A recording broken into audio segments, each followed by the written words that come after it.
Bright Cutie. Every student matters. Good morning. In the present video, I will be discussing with you chapter 3, topic 8, which is functions.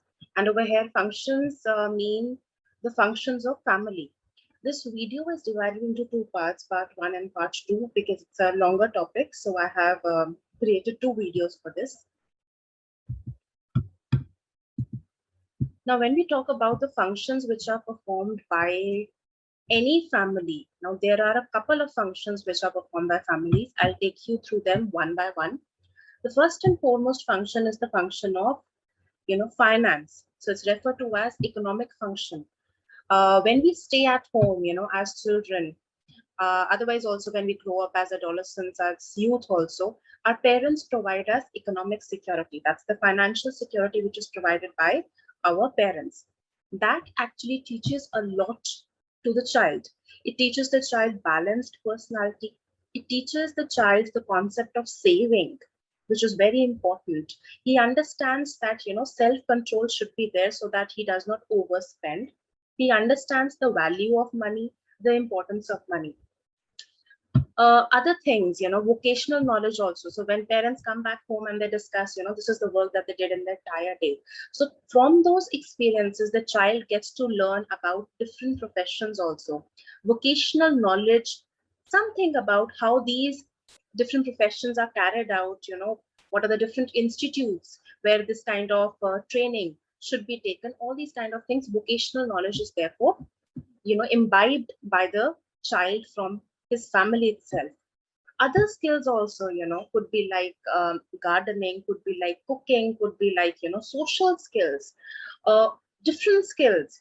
Especially over here, we are trying to talk about economic skills. So, something like you can say that, something related to sewing, something related to handicrafts, pottery, anything which is, having some economic value, something which can, later on help you in earning something. So other skills also, professional skills also are transmitted to children at home by the parents. And it's not only the parents, grandparents at home, other siblings at home, relatives at home, especially when it's an extended family. All these people play a very important role in the life of a child, and they have their own contribution in terms of, making him understand about finance. That is the economic function. Okay, moving ahead. Second. Then there is another function, a very important function, which is performed by a person's home and people, the family people. That's known as the social function. So home is actually referred to as the first social environment which is provided to the young ones for their growth and development. Home is considered as the most effective, and it's a very small unit, it's a very small community. So there are people, and when the child interacts with them, he learns a lot. He learns how I need to speak to them, how I need to greet them, pragmatism, like what kind of language and tone I should be using for my elders, and then what kind of language and tone I should be using for siblings who are younger to me or who are of my same age. So social function also is provided by the family itself, where the child also gets to know about the social norms which are there, the societal norms which are prevalent, and he understands that if there is a person who comes to our house, how do I interact with him, how do I maintain eye contact, then the concept that you smile back, and how do you respond to a person's smile. So all these come under social function, which is a very important function, which is um, provided by the family. Now, in a family, there are members of different ages. So you have males also, you have females also, you have people who are very old also, you have people who are pretty young also. So when you interact with people from different genders and different age groups, you understand a lot about society, about social functioning. You acquire habits, you observe them, you acquire habits, good habits. You observe their routine, that they get up early, they sleep early, what all they eat, at what time they eat what. So what are the healthy eating habits, and etc. So habits also you acquire, positive attitudes also you acquire, manners you learn, by observing all these people and social patterns of behavior, how to interact with other people, how to communicate, all these kind of things you learn from the home itself. So a child learns to speak from home itself. He learns to laugh, he learns how to eat, how to drink, how to dress up, and he also understands the concept of cleanliness, hygiene from his home environment only. So therefore, we say that family or home is actually the first social agency. Why? Because family has the most important role in socializing a child. Then another function which is carried out by a person's family apart from economic function is or the social function, it is the civic function where you understand about the importance of citizenship, you understand the value of citizenship and the concept of citizenship. So civic sense is actually developed from the home itself. So, you might have observed that there are some parents who are very rigid about it, that throw this in the garbage itself, throw the waste papers or these, the anything which is left out in the dustbin itself. Do not throw it here and there. So these are teachings which are given by the parents.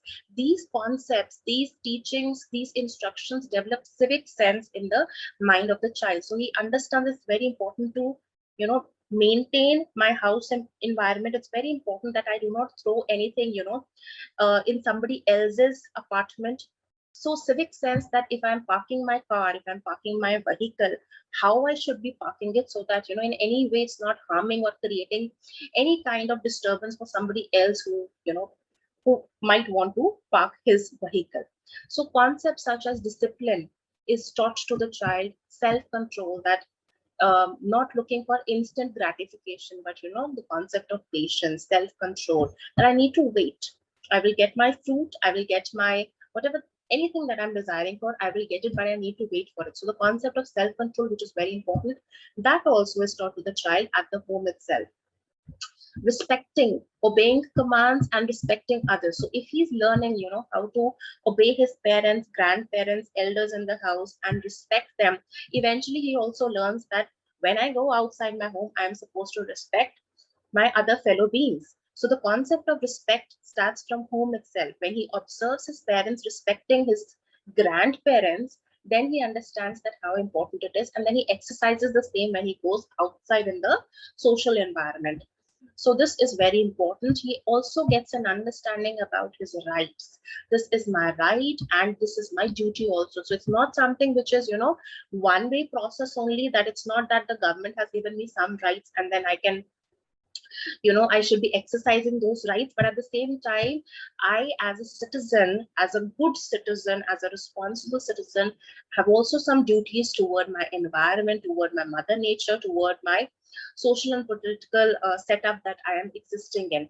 I should be voting. I should be, not breaking the rules at any cost, traffic rules. I should not be in any way, harming the government property. Destruction of property should never be done by me. All these kind of duties. I should be respecting, the constitution. I should be respecting the national anthem, the national flag. These are the duties which are taught to the child. And he learns it when he sees his parents doing it. Then he also understands the concept of a sense of belongingness, a we feeling, a oneness feeling that all of us are together. So that starts building up from the home. Once he starts going to school, once he goes to his outside external world, he understands that all of us are one group only. We are one nation only, and we are citizens of one country.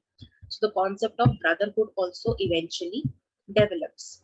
Apart from the civic function and economic function, as well as the social function that I've taken up with you, very important role which is performed by the family, a very important function which is performed by the family is the moral function, where the child picks up concepts like what is right, what are the right actions, what are the right thinking patterns, right attitudes. He gets to know what is wrong, I should be avoiding it. If I do it, I will be punished. Then even if he does it, feelings of guilt come in him. So therefore he tends to avoid those kind of actions which his parents have forbidden him in doing. So he understands the concept of right and wrong, moral values such as honesty. Honesty starting from, if he's learning it from the home itself, Tomorrow, once he grows up, he goes to, he gives exams. He'll be honest when he's sitting for exams, be it in school, be it in college or higher education, or when he's working also. He'll try and be very honest at his workplace. At the same time, he understands the concept of being industrious in nature, that is hard work. Being courageous also. He understands that from the home itself, that I should not fear unnecessarily new things. I should learn how to adapt to new things and challenges. So being courageous, being disciplined, very important, being obedient, then being just to everyone, so fair to everyone, not discriminating one person from another person, no matter what happens. Selflessness also is learned from home itself, that if I am doing something from other people, the poor people, then it shouldn't be for some motive. It shouldn't be, that I want to come in limelight, that it gets covered in media, that I'm helping poor people. So it should be selfless in nature. All these things are again taught at home itself. Another function, major function, which is carried out by our home and our family members is the religious and cultural function. Now, every family follows a particular religion. They have faith in some religion or other. The child learns to believe in God. The child learns to believe in some rituals, religion, religious teachings, which help him to become a good moral citizen. He also follows the rules of culture and civilization. So the cultural function also starts from the home itself, where he understands what are the cultural norms, culturally what I'm expected to do, and he understands the concept of civilization also, that what is the civilized behavior, how I should be acting in a civilized manner. Now, apart from home, there are other informal agencies of education also, which are very important agencies of education. First of all is mass media. Now, mass media, this actually can be broken down into two words: mass, which refers to, reaching to maximum people. And when we talk about media, it's actually a way of communication. So when we talk about the word mass media, it actually refers to that in very short span of time, we are able to communicate our message to maximum people. Earlier, what used to happen was there used to be gurus. There was one teacher who used to teach. Later on, we used to have two teachers, three teachers. Now, in the changing times, we have printing presses. Apart from the teacher, we have printed books also, which educate us. Then the concept of newspapers came. After that, the concept of radio came. Eventually, the concept of TV came, cinema, and now we have internet. All of these are commonly used for educational purposes. So now it's not only the teacher who's educating us. No doubt that's the primary, source of education. But at the same time, these things also have emerged to be very important in terms of imparting knowledge, skills, and positive attitudes to children. Okay, now radio. Radio is like considered a very powerful means of mass communication. In India, nearly 99% of population is actually covered by the radio broadcast. Now, considering that radio is actually pretty economical, a lot of people can afford it. A lot of people may not be able to afford television, but they can actually afford radio. So that is the very reason that 99% of population of India is actually covered by radio broadcast. So they can afford it and they have it at their places. So that is the reason that it's a very useful means of communicating your message, communicating information, knowledge to people. Moving ahead. So if you look at the advantages of radio, there are many advantages of radio. First of all, it supplements the traditional mode of teaching, where there is a teacher and then there are students sitting in front. It is actually acting as a supplement. We do not say that it replaces the traditional mode of teaching, but yes, it supplements it. So it's something additional, and it is very useful also at the same time. So it does value addition. It reaches the masses. So in a classroom, there is one teacher and then there are 30 students, 40 students sitting, and then the lecture which is being delivered goes to, at one point of time, 30 to 40 students only. But if there is a radio lecture happening, it reaches the masses at one point of time to everybody. So that's a major advantage of using radio for educational purposes. Now, radio doesn't have barriers of space and time. So it's very, it's portable. You can carry it anywhere. It doesn't really require a lot of space. A building is not essential for it. At the same time, there is no barrier of time also. So there are, programs which are broadcasted and then telecasted, and then you have repeat programs also. So time also, there isn't actually a barrier for that. Then it is helpful for illiterate persons as well. So people who cannot read, people who cannot write, they can simply listen, and then they can understand the concept, they can understand new things, they can understand what's going on in their nation, which is very important for every citizen to be aware of. Then it helps in forming the opinion of the public. So when it puts across that, these are the political views which are going on, when people listen to the news, they form their own opinion, which is very important. For every citizen, a person should be having its own opinion that, okay, I believe in this, I think it's correct. I believe in this. I think this one is better, or it should be a mix of both of them, combination of both of them. So it's important to have some opinion rather than having no opinion at all. If you're not having any opinion towards anything which is happening in your country, that shows that you are not at all concerned, which is again not a very good sign. At the same time, radios can also be used as, it's like making the best out of the leisure time that you have. So being productive, listening to it, and it's actually very interesting also at the same time. So it's recreation also happening, education also happening at the same time. So you can make the most of your leisure time or your free time by listening to radio.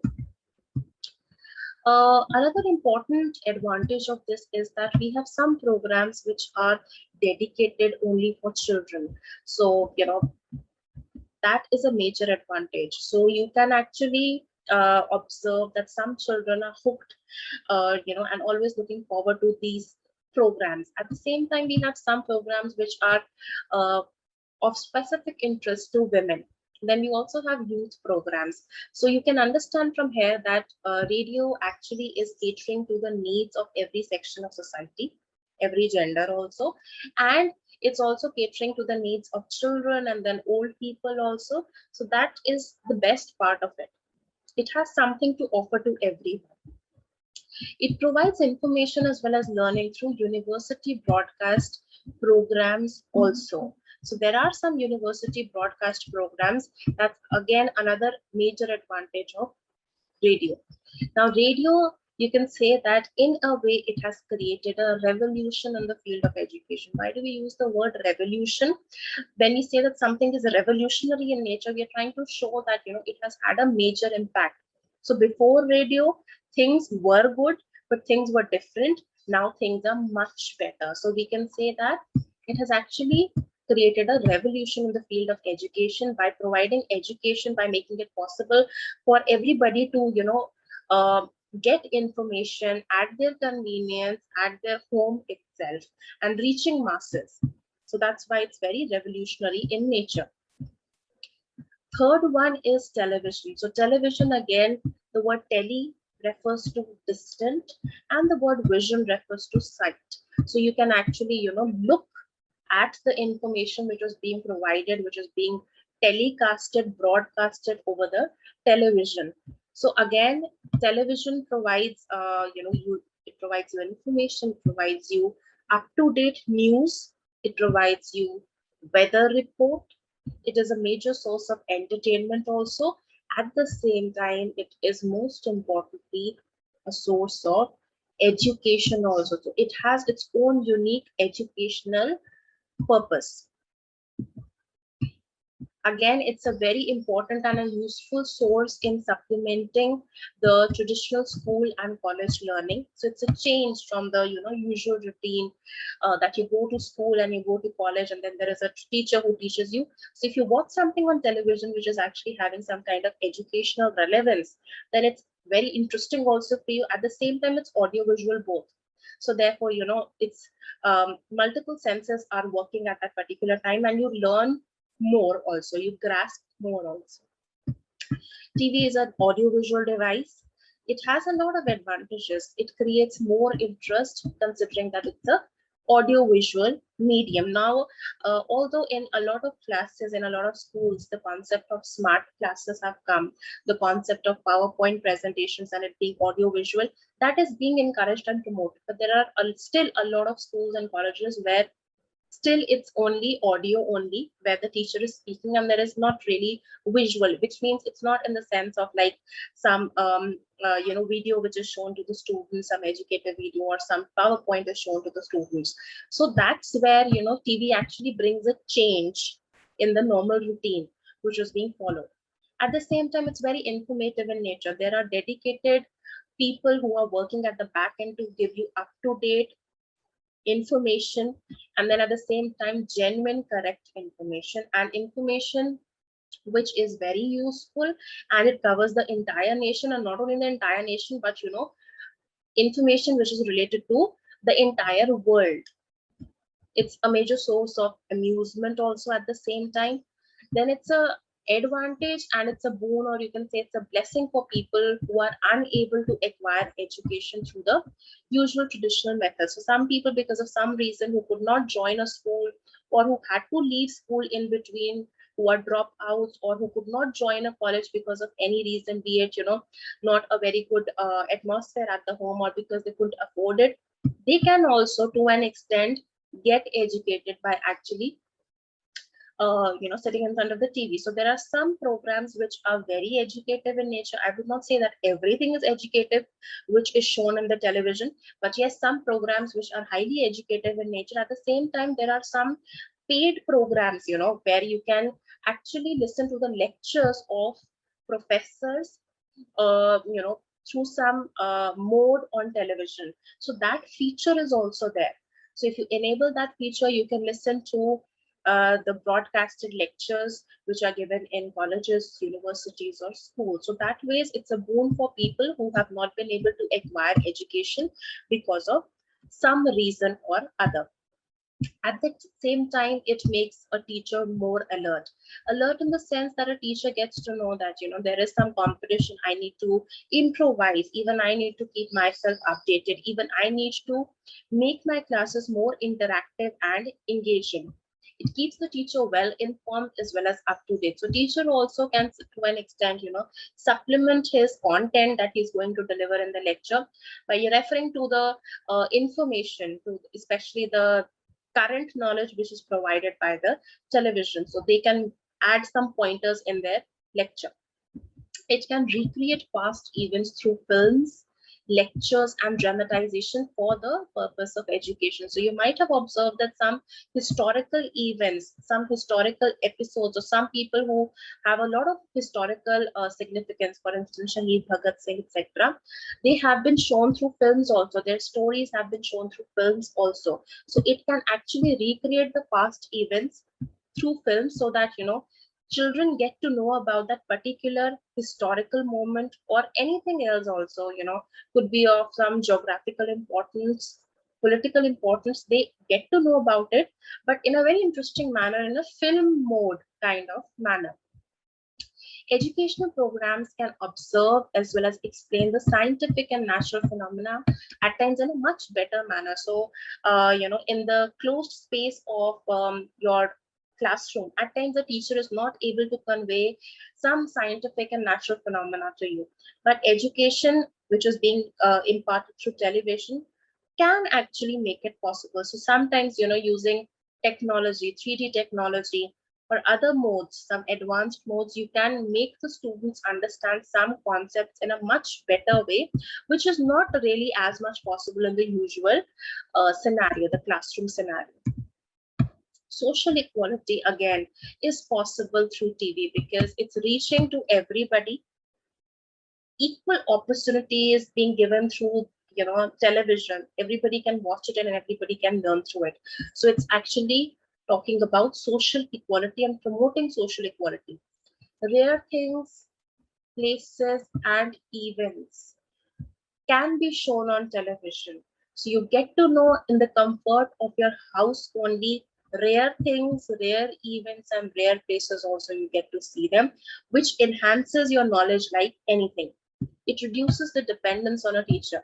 So, at times you can refer to the programs which are taught on television for making, updating your notes, right? So it reduces to an extent, yes, dependence on a teacher, but yes, not entirely.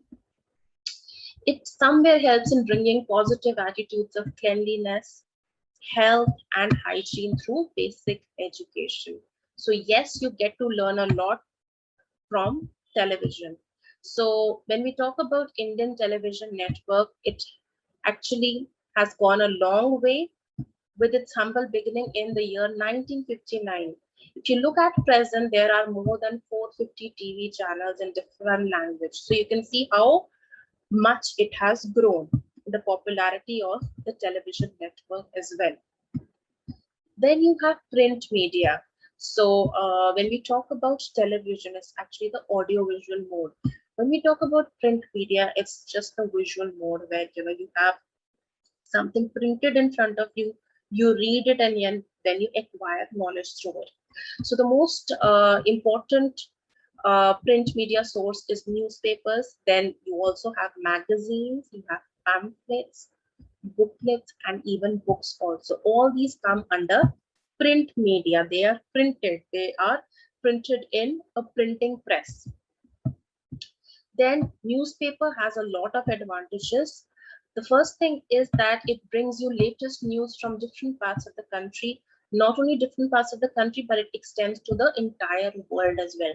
So there is dedicated staff which is making it possible for you that you get to know what's happening in your country and across the world.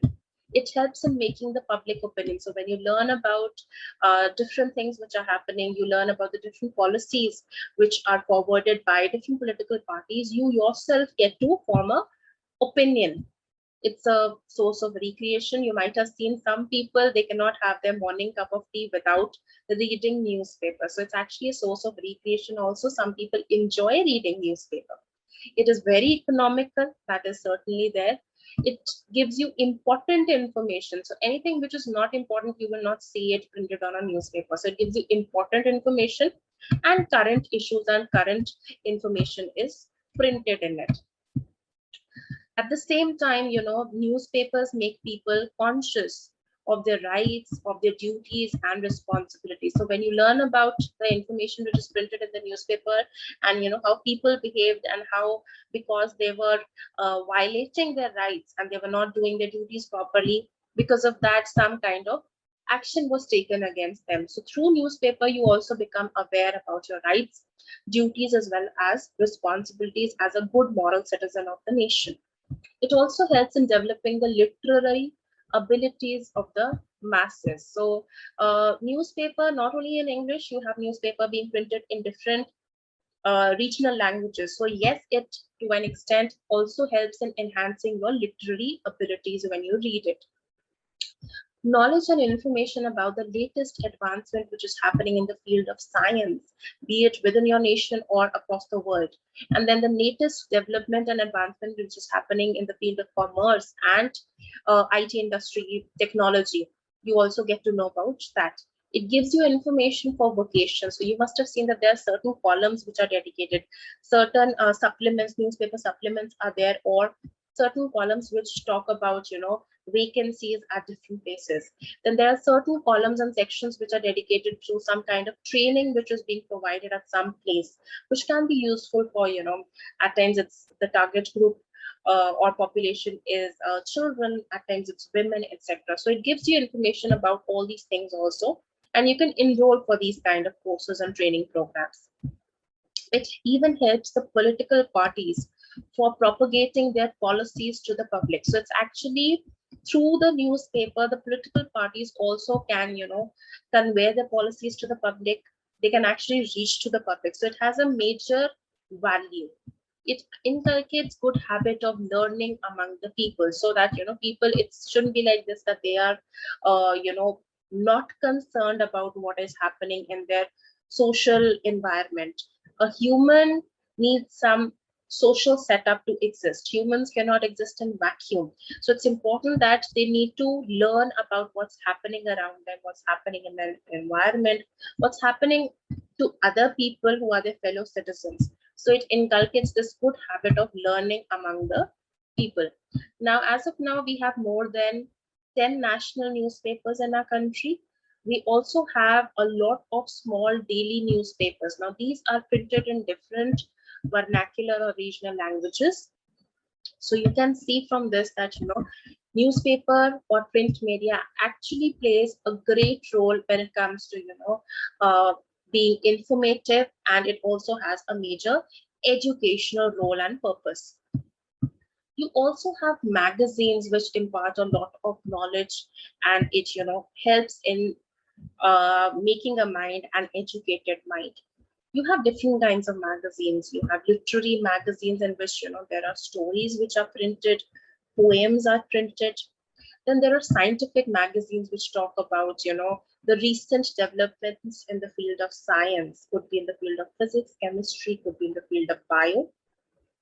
You have some magazines which are dedicated to sports only, which talks about the recent competitions which have happened at the zonal level, district level, regional level. Then you have it at the national and the international level, right? You also have research magazines, which brings you up-to-date information regarding the research and development which is happening in the nation, what new experiments have taken place, all these kind of things, different innovations which have occurred. That is taken up in these kind of magazines, and therefore you learn a lot. Trade and commerce, some magazines which are focusing largely on the trade and commerce in the country and in the world. You also have some magazines which are specifically meant for women, where the interest area is also women only. Something regarding cooking is there, something regarding beauty is there, some sections on that is there. It's largely women's magazines. Children magazines are also there. School magazine are also there. So, some magazines which are printed by the schools. So some schools are really in the habit of, regularly printing annual magazines for their school, where they print the major achievements of their school, major achievements of the faculties or teachers teaching in the school, major achievements of the children studying in that school, and anything which has been very important, some functions which were celebrated over the span of the year, etc., and any important information that is conveyed through the magazine.